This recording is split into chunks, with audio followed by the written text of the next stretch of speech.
Today's topic is August 15th, IRS resumes collections.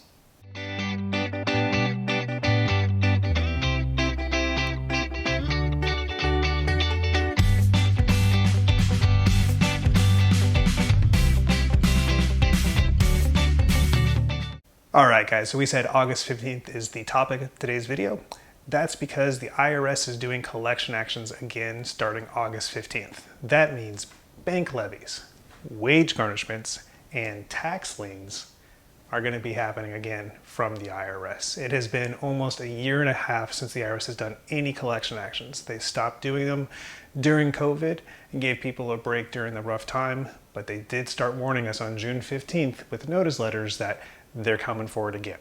So if you're not in any kind of protective status, if you're not on a payment plan, if you're not currently not collectible and you're getting notice letters, come August 15th, they will start collections again. So there's no need to be sitting there waiting for that date to come. If you don't know what to do and you're getting letters, please give us a call. Phone number is 800-822-4122. We look forward to helping you out.